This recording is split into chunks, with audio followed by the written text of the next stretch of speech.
What's up, tribe? How you guys doing? We have a new show alert. So we have the Belle Collective on OWN Network. It is a Carlos King production. So the premise of the show is to highlight black women in Jacksonville, Mississippi that are doing the damn thing. All of these women are successful. Most of them are entrepreneurs, and most of them are running $1 million companies, right? So it is for the premiere. It's so far so good. I mean, I like it. I can kind of already foresee some things, but I don't want to speak on stuff. I want to just let it kind of evolve. There are certain personalities that you kind of already see where it's going. Y'all know what I'm saying? But I'm like, okay, we're gonna let it evolve. Okay. Um, but I love that. Like I said, I love that we're seeing another small town, just like Love and Marriage Huntsville, where we're seeing another town that we don't know a lot about, that aren't always highlighted or featured in reality TV. So I believe it's 5 women altogether. So um Latrice is the okay. Latrice owns a hair company. She's a millionaire. She owns a hair company. She is the goddess Virgin Hair, and she started off. She said selling bundles out of her car, and she would have a line around the corner. They even showed us a picture of people lined up to buy her hair, honey. And then, of course, she grew it into an actual business, and now she has a storefront, and she's actually moving into some other things. Now, the thing with Miss Latrice is she has a husband who is 20 years older than her, and in her new business venture, they're supposed to be going into business together. And there seems to be, I don't know, like it seems like her coworker, well, not her coworkers, I'm sorry, people that work for her aren't too crazy about him. She calls him Zaddy. Um, Interesting, right? He's 20 years older than her. She calls him Zaddy. And they seem to maybe not be on the same page. Again, I will wait and see how that evolves. But we saw a few things that he's kind of not on the same page as far as how some of the ideas that she has and some of the things that she's doing. He made some comments about some models that she had that was they were doing a photo shoot, and I'm gonna be honest with you, I didn't necessarily disagree with what he was saying, but I think that sometimes what you say, how you say it, and who is the person saying it may not be received the same way. Um, One word I got sick of hearing this whole episode was Beyonce. I feel like all of those women in some way, shape, or form compared themselves to Beyonce. Now, I'm not saying that Beyonce is not a black woman that's doing the damn thing and is running shit. I ain't saying that, but I'm just saying that a certain, like, find another inspiration. That's all I'm saying. Now, Leticia, she seems to be the glue that brings this group together. Um, she is the CEO of a national women's brunch organization.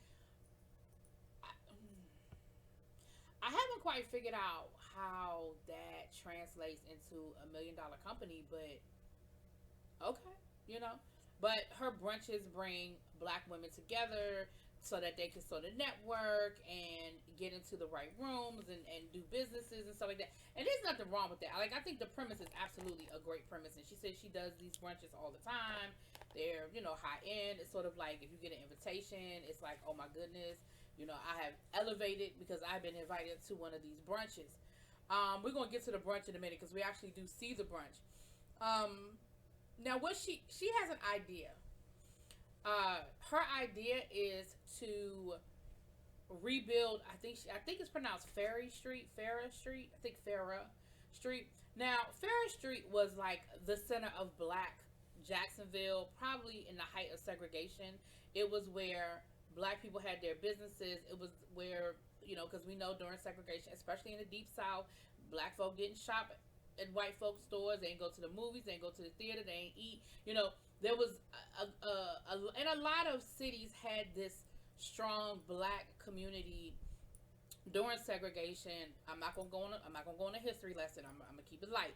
But a lot of, especially in the Deep South, because segregation was so, Jim Crow was so stringent, that you had your black restaurant that everybody went to after church on Sunday. You had that movie theater, that place, the club, the bar, the clothing store, the hairdresser, the barber. Like you had all of those things, and they generally were in like a central location. And she said that basically that area of town has pretty much been abandoned. And so her vision is to get a group of investors, preferably women, um, to invest in buying up that block and setting up their businesses there. And I think it's a great idea. I think it's a very ambitious goal, but not something that can't happen. But it is certainly going to take a lot of work and a lot of commitment. And the fact that this is the announcement that she's going to make at her brunch, and the fact that she wants to start with Black women and build that up, I just think that is absolutely positively just wonderful. You know, I think it's absolutely wonderful. Um,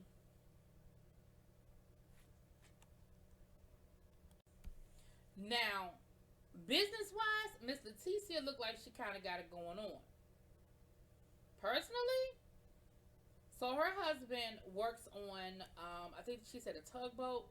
So he works 28 days out and then he's home for 14 days. And that's sort of been the cycle. Now, they have dealt with a lot of issues in their marriage. She said mainly infidelity on both ends. She said both of them have disrespected their marriage vows. And so him being gone for 28 days at a stretch has made it hard when you're trying to rebuild the trust and you're trying to, I guess, move forward from it. They do have a son. She said because it seems like every 28 days he comes home and they sort of have to kind of get back to getting it's almost like reintroducing themselves again, and they have to get acclimated into a cycle and things like that. Now, with her taking on this new project, you know, he was complaining.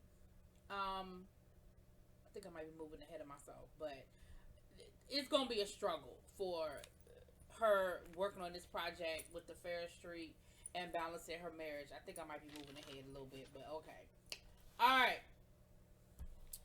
Then we meet Tambria Cherie, and I think I might be saying your name wrong. I apologize. She's a DJ of a local radio show at the local radio station there. She wants to evolve and become, you know, like a media giant. She wants to be on a national platform, I guess like a Tamron Hall or something along those lines. And so we saw this great segment with her and the mayor of Jackson, which is a young Black mayor,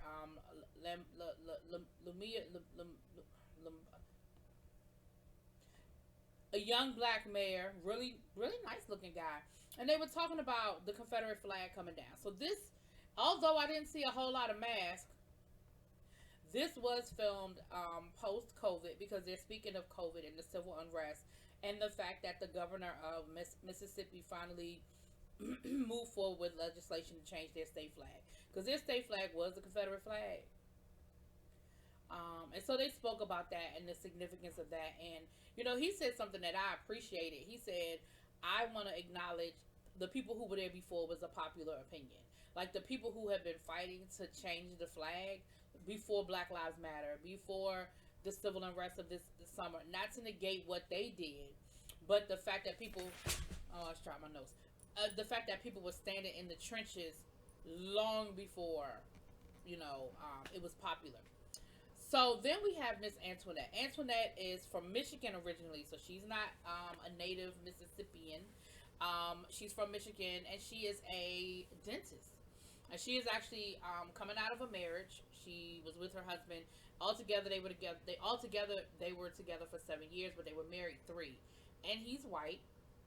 Now, she said something that I thought was very interesting. She said that, you know, being in an interracial relationship is hard, but she also spoke about, you know, somebody when she said people ask her, you know, why do you date outside your race and so forth and so on, and she was like, I mean, why? And she said, so, you know, I feel like, why don't you date outside of your race? I mean, what, because you don't want to take him home to grandma?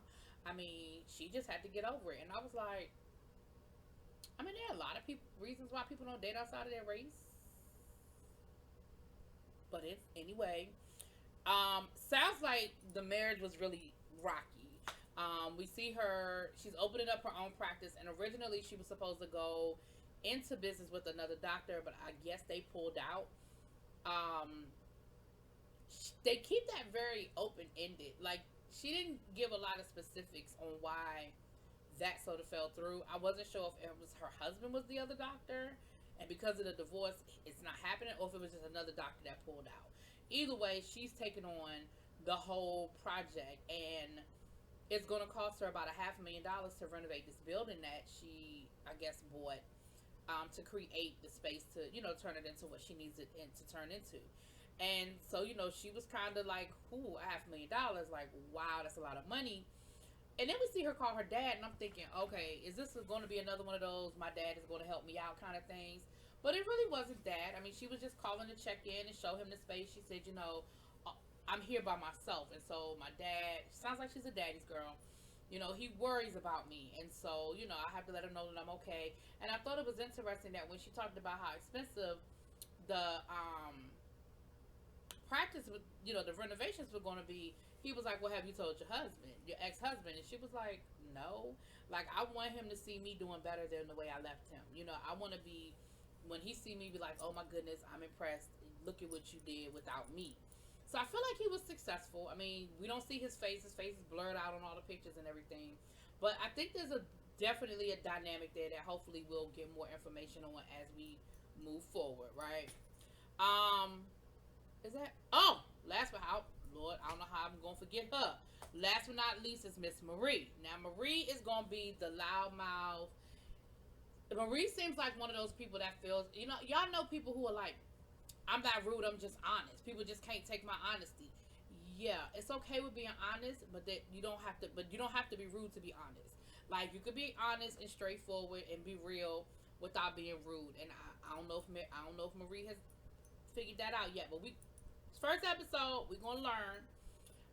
Marie owns $1 million business in mental health. She's created, and she said that she's been able to provide mental health services for children and women, and um, a population that's sort of forgotten, that wasn't being. She found a pocket in the industry that wasn't being fulfilled in Jackson, and she's actually, her goal is to have her facilities throughout the state.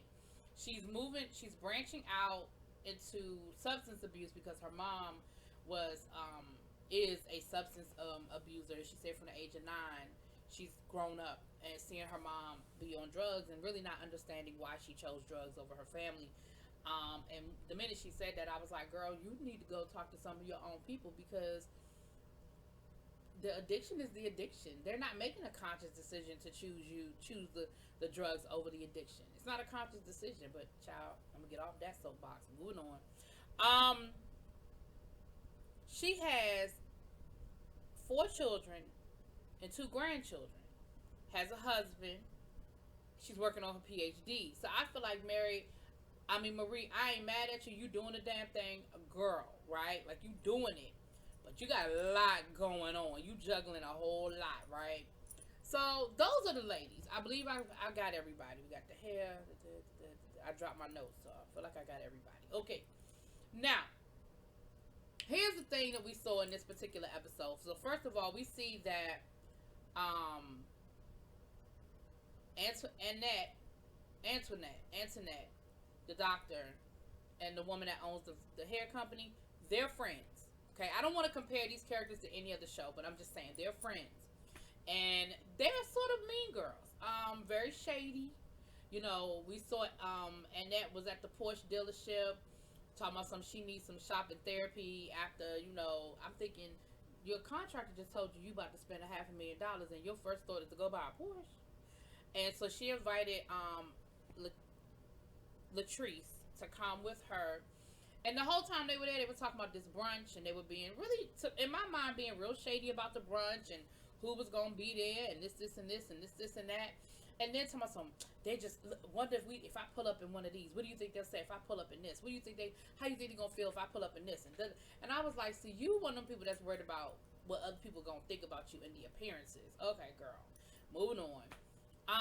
Then we saw a scene where Leticia was trying to convince Miss Cherie to MC the brunch. She said she's always been my MC, but there's a conflict this year, and so I really want to try to convince her to change her mind.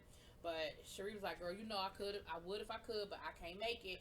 And then she asked her about her love life, and Cherie said something I thought was very curious. She said, "This is the first time since the ninth grade or the sixth grade," she might have said, "that I've been single, and so I'm just enjoying it and I'm doing my thing." Now, in her confessional, Leticia was like, I asked her about her love life because I don't know anything about her. She doesn't open up and share anything. And I'm thinking, she gave you a whole lot in that one sentence. Because my follow up would have been, girl, so you was with your childhood sweetheart? And see, that would have been a whole conversation. So I feel like you trying to give us the impression that she's kind of closed off, but I feel like she gave you a lot. Maybe it's me. I don't know. But I feel like she gave you a lot. Now, while they're getting ready for the brunch, Miss Marie is getting ready, and she has this hair, honey, and she starts complaining about this hair. She said that she went to Latrice's place, her hair shop, and she bought herself $600 worth of hair, and she had this lace front made from the hair, and she is complaining about how horrible the hair is and how bad the hair is, and oh my goodness, this hair is not what, and I can't believe, and and do and boo bee. And I'm thinking to myself, girl, okay. So she said, well, I'm going to ask her about it at the brunch. And I knew then, I said, here we go. Because again, you have every right to have a problem with the product. You are a customer, you spend good money. But is the brunch the most appropriate place to approach this woman about her product? Anyway, we get to the brunch, and it's a a Southern Belle situation. Now, because I went to the Bennett College in Greensboro, North Carolina, and we are known as the Bells, I know what's expected at a Belle function. Okay, a Southern Belle function, hat and gloves. That is the requirement. Latrice and Antoinette showed up. Antoinette showed up like she was on her way to a Grammys after party. She had this whole sparkly dress. It really, first of all, the dress looked after five. It didn't, even if you didn't wear a hat and gloves, it did not look like a brunch outfit. Now, I don't know how they do brunch in Michigan, okay? But that was not a brunch situation, even if you did not have on hat and gloves. Then Latrice was cool, but she didn't have a hat on either. And so, of course, they walk in the room, and everybody at the table got on hats, and most of them have on some gloves, right? And they were just like, oh. And, of course, Antoinette felt like she is totally dressed inappropriately because you were. I don't care where that brunch took place. That outfit you had on wasn't. Maybe in Michigan. Maybe in Michigan they went after 5 to the brunches. But so they get, so of course she feels, overdressed, and they feel a little out of place because they see the hats and stuff. And Marie comes in, honey, and Marie looked like Marie was on the total opposite end of the totem pole. Marie looked like she had stepped out of Gone with the Wind. She had the hoop skirt thing working, and her hat was this big, and it was a lot, okay? So you had After 5, and you had Gone with the Wind, and the rest of them women was somewhere in the middle, okay? And I felt like both of them was looking crazy. So, they had small talk or whatever, and I don't know why I keep wanting to call that woman Simone. Antoinette and Latrice, they mumbling under their breath, and they making little smart comments, and they, they were being shady. They were being real shady. Now I'm not gonna lie, I thought the way Leticia talked about this brunch, baby, I thought they was gonna be in a ballroom full of entrepreneurs doing the damn thing. Like, I really thought that's what we was looking at. It was a more of an intimate gathering than what I had anticipated. Okay. So the lady sitting next to Antoinette started talking about her hair, saying she talking to Latrice, saying, yes, this is your hair, and it's so beautiful, and this, that, and the other. And so Marie, in her mind, was like, well, this would be the perfect opportunity for me to say what I need to say about Latrice's hair. So she had already said that she tried to have small talk with Latrice and them, and nothing came, and they were both sort of standoffish. So why you thought that was going to be the perfect opportunity to say something, girl, whatever. So she tells her, she said, you know, I bought some of your hair. I went to your store and I bought some of your hair and I took it to somebody so that they could create a lace front from it. And this is it, and it is not good. I mean, it's dry, and it feels like it has some synthetic hair mixed in, and it is this, and it is that. And so, of course, immediately Latrice is on the defense. You ain't get that hair from my store. That didn't come from me. I don't know where you bought it from, but you know, I can get you some good hair. I mean, if that's what you want, I can get you some good hair. But you didn't buy that hair from me. And so, of course, now Marie is like, yes, I did, and I paid good money, and your company ain't all of that. And then it became really, in my mind, nasty. Both of them got very catty with each other. So, um, Leticia had come in and given her introductions and everything, and they were sitting down to get started with the food being brought in or whatever. And she joins in and she starts talking about, oh yeah, the hair is kind of, oh yeah, it is a little dry, and oh yeah, it's this, it's that, girl. So Latrice, again, now she's like, well, now I feel attacked. Like, now I feel like I'm being ambushed. Now it's a 2 against 1 situation. You embarrassing me. You know, you are basically putting my business down in front of a room full of movers and shakers, the type of women that will spend $600 on some hair. And instead of pulling me aside or waiting until it was over and talking to me in the parking lot, you decided this was the perfect opportunity to bring it up and then get loud about it. And here's what I thought was very interesting, Miss Marie. You automatically assume that the person you had made that wig for you didn't hit you with the okie doke. Because again, what you said was you bought the hair and then took the hair to somebody to get the hair to get it made. Who's to say that your wig maker wasn't playing games and mixing hair up to try to prolong their inventory? Who's to say that the wig maker didn't hit you with the bait and switch and was like, oh, she'll never know? I mean, I don't know who you got to make this wig. I don't know how well you know them. But the fact that you automatically assumed that the hair you dropped off was the hair you picked up. I don't know. That's what I was thinking the whole time. I was thinking, why you ain't say nothing to the person who made that piece for you? But whatever. So Latrice did what I would have done. She got up and said, it's time to go. I'm leaving. Marie turned it into, yeah, my girl put her out. No, nobody put her out. She left. And then she said to Autumn, it's time to go. I mean, why I want to keep calling that woman the wrong name? Antoinette. Now, Antoinette rolled with Latrice. Now, where I come from, when your ride leave, you leave. That's how I go. And so Marie gonna say, and look at Antoinette just following behind her like a sidekick or whatever. No, she was leaving with her ride, so she went have to Uber home. Girl, like, they came together, they left together. It ain't her fault that you pissed off her ride. Her ride was ready to go. And so I thought that whole situation was ridiculous. I thought Mary was ridiculous in that situation. I'm going to reserve judgment on everybody because there's only one episode in. But girl, that was a lot. And the funny thing is, I don't even feel like I'm going to be crazy about Latrice's character, on the show. But in this instance, I'm with Latrice. Marie, you was wrong. You were wrong for approaching her at that time. You was wrong for approaching her the way you approached her. And you was wrong for getting loud about it. But it was entertaining, and I'm here for it. So we're going to review it, y'all. Y'all let me know what y'all think. If you can't, it was a sneak peek. So if you go to Own's YouTube channel, if you go to YouTube and go, the whole first episode is there. So y'all let me know what y'all think. Drop it in those comments. Peace.